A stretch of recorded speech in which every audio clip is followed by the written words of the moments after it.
We understand why China is angry about this visit. But why are US lawmakers angry? Not all of them, but a sizable section. Around 75 lawmakers have written a letter to Joe Biden. And what do they want? They want their president to raise so-called areas of concern with Prime Minister Modi. And what are these concerns? Well, the usual stuff: alleged human rights abuses, attacks on religious minorities, and democratic backsliding. I'll simplify that for you.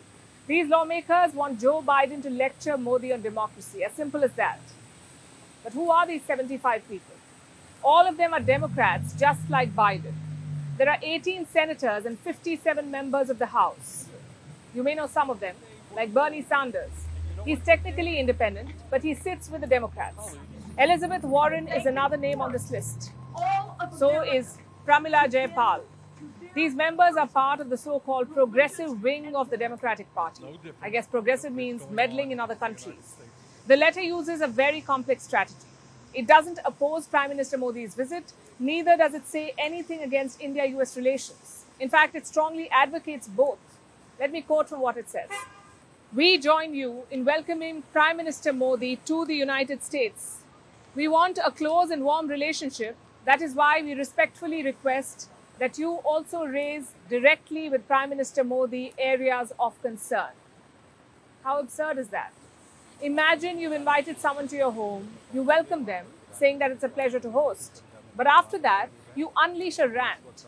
You trash your visitors' way of life, you question their parenting style, you also tell them how to manage their families. How would you feel if you were on the receiving end of this? Offended, I'm sure, which is why most rational countries don't do this. Not the Americans, though. They love lecturing others on human rights and democracy. What about their own record? These 75 lawmakers won't talk about their own record. India is one of their favorite targets. Let me tell you a bit more about them. Both Bernie Sanders and Elizabeth Warren ran for president in 2019. Biden beat them to get the nomination. Back then, both leaders had criticized India.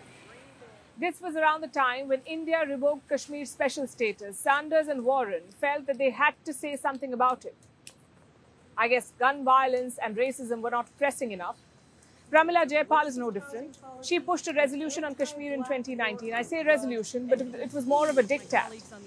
Lift the internet shutdown. Don't use violence on protesters.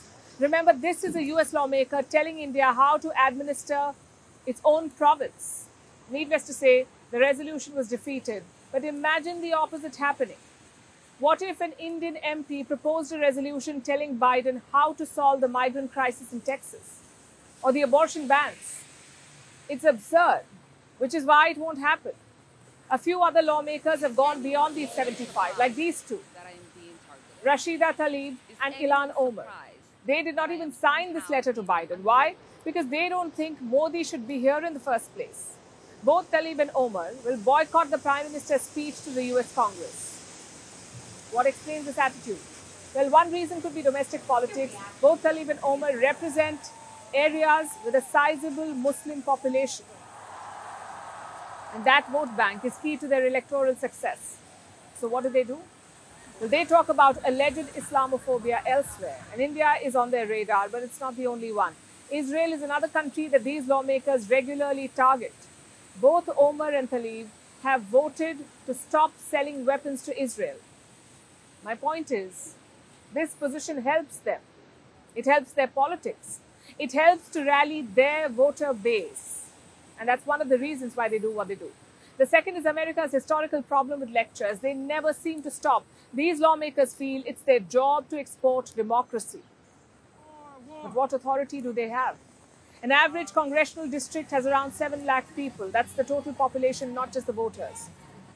In India's Lok Sabha, the biggest margin of victory is 7 lakhs. There is no comparison, really. And even if there was, lawmakers need to set their own house in order instead of lecturing other countries, because we saw how robust American democracy was during the Capitol riots.